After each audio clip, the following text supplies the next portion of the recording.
The UPA government is being accused of soft peddling with Pakistan. There is anger and frustration across the country. The army chief has come out and said that the army reserves the right to retaliate. But the UPA seems to be going very soft and easy with Pakistan. What should the foreign minister really be doing? Joining us now is former foreign minister, Mr. Yashwant Sinha. Thank you very much, sir, for joining us on Center Stage this evening. You know, we're seeing the government go very easy with Pakistan. The sense that the mandarins in the MEA are trying to convey is that all this belligerence doesn't serve any purpose. We have to act with restraint, because if we don't, we run the risk of escalation, which is in the interest of neither country. Do you think the Indian government has got its policy with Pakistan all wrong? Yeah, I think we have got our policy all wrong, because escalation should not merely be the concern of India. Why is Pakistan concerned about escalation? Why isn't Pakistan concerned about bilateral talks? Why isn't Pakistan concerned about a nuclear war? Why isn't Pakistan concerned about anything about which India remains concerned? I can't understand this logic, which it completely baffles me, that we should keep our cool in the face of the gravest provocation, then in course of time forget that provocation and pretend that it is business as usual with Pakistan.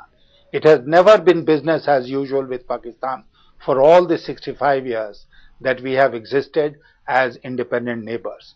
And we know what that history has demonstrated to us, and if we don't learn from that history, then we are completely damned. The government accuses the BJP of hypocrisy. The UPA says that when the BJP was in government, the Prime Minister went across to Lahore, and then the BJP, now in opposition, advocates an extremely hawkish foreign policy with Pakistan, which they did not subscribe to when they were in government themselves, and this therefore shows the BJP's hypocrisy. I have no wish to enter into a dialogue between what we did and what they did.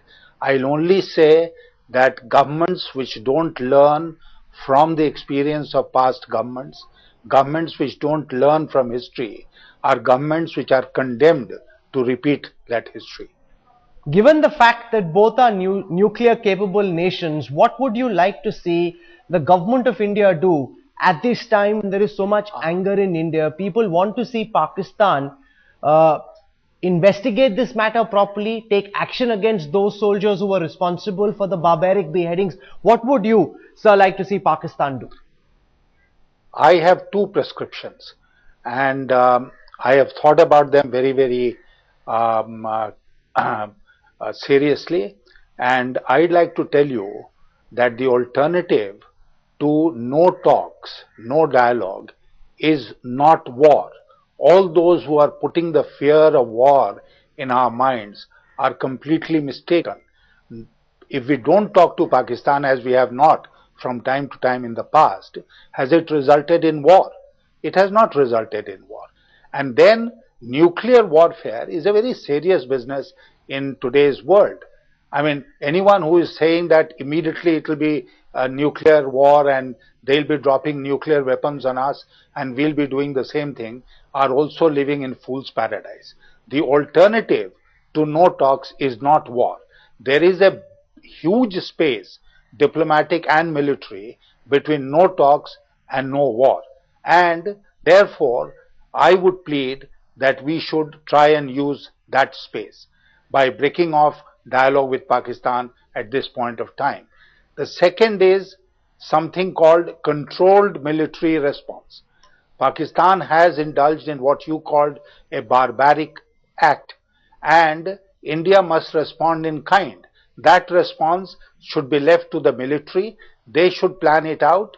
I am glad that the army chief has come out with a statement which creates some hope for the future. He has said that we reserve the right to retaliate. I only hope that it will not be reserving the right, but it will result in actual retaliation. Let the retaliation be as controlled as possible. I mean, if in science we can have controlled nuclear explosions, why can't we have controlled military action along the LOC?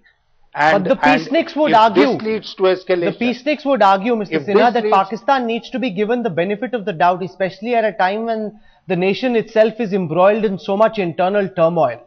The fact that there is a million-man march happening, the fact that there are Pakistani soldiers who are being beheaded by the Tehreek-e-Taliban Pakistan, these peaceniks argue that at this time the Pakistani army and the Pakistani establishment will not of its own volition seek to escalate tempers with India at the border, that this is a lower level tactical maneuver that's gone wrong. Don't blame it on the Pakistani High Command. okay, so who announced a rupee 5 lakh reward for the head of the Indian soldier? Who gave sabashi to Pakistani troops when they indulge in this heinous act? It was Hafiz Muhammad Saeed, the arch terrorist who lives in Pakistan, travels in Pakistan at will, and the Pakistani army bosses. So, if it is a local level commander who has gone berserk, let an Indian local level commander also go berserk. Do you think it's time to... I can't understand one thing, that all the responsibility must be exercised by India and India alone, that Pakistan has no responsibility. And don't give me this argument that Pakistan has been in trouble. Pakistan has been in trouble ever since it took birth as an independent nation. Do you think it's time to call off this ceasefire? Given the number of violations that are now taking place so far, there have been 117 violations in 2012, 51 in 2011, 44 in 2010, 28 in 2009. It's increasing significantly with every passing year. Do you think the situation has reached a point where we should say this ceasefire is meaningless and therefore null and void now? No, we need not say that. I'm not saying that we say that ceasefire is over, but we should respond in kind. And if that leads to an end to the ceasefire, so be it. No, but what sort of a retaliation are you talking about? Even the army chief spoke about the right to retaliate. I am clearly talking of a controlled military response to the beheading of the Indian soldiers. What we if have demanded our controlled military response leads to an escalation from the other side, sir? Then why should India be bothered about it? Why, when the Pakistanis beheaded the Indian soldier, did they bother about escalation? It is always India which gives the feeling that we are afraid of Pakistan. We can't do anything because it will lead to escalation, it will lead to war, and ultimately to a nuclear war. That should not be the concern of India alone. But isn't that a legitimate concern, sir? You've been the foreign minister in the past. It's one thing to be on TV and be very aggressive. On the ground, if there is escalation, it can, given the current situation in Pakistan, very quickly lead to events spiraling in a way that they lead to some general pressing the nuclear button. Isn't that a real fear, sir? No, that's not a real fear. That's a very, very imaginary fear, let me tell you. And we have gone through the experience of Operation Parakram, when our troops were eyeball to eyeball with the Pakistani troops at the border along the LOC for a long period of time, and no escalation took place.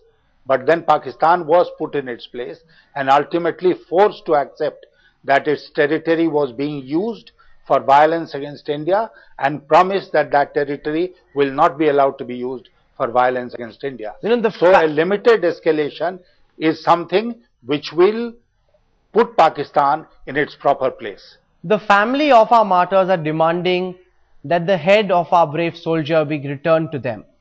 How much emphasis do you think the government should give to this demand? Because it's a very emotive issue. The severed head of an Indian army soldier, it can lead to flaring of passions, especially in India. Do you think the government should officially take this issue up with Pakistan, put pressure on them to return the head of our soldier, sir?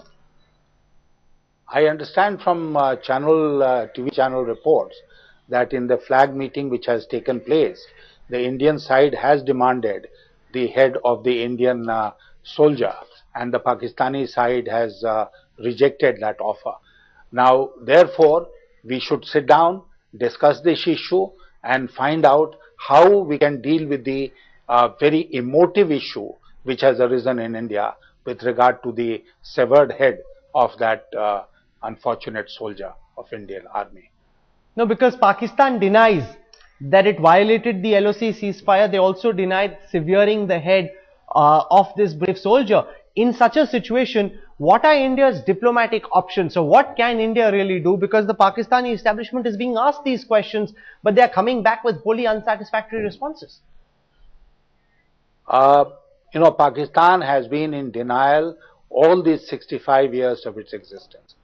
Do you recall any incident where they have accepted responsibility? They have always denied everything. And if you are confronted with evidence like Azmal Kasab, then they will say he is a non-state actor. So, it's very difficult to deal with a country like that, which is always in denial. And I don't want to say it on a TV channel. Again, you will say it is all right, it's easy to be hawkish. But the government has to think in terms of appropriate response to Pakistan so that, this one head, if it is not returned by Pakistan, then Pakistan will be called upon to pay a price, a heavy price. Well, you're echoing the sentiments of a lot of people across the country. You're calling for controlled military aggression. Why is the onus each time on India to behave responsibly? Why does the government of India not make Pakistan pay a price? Thank you very much, former Foreign Minister Yashwant Sinha, for joining us on Center Stage this evening. Thank you.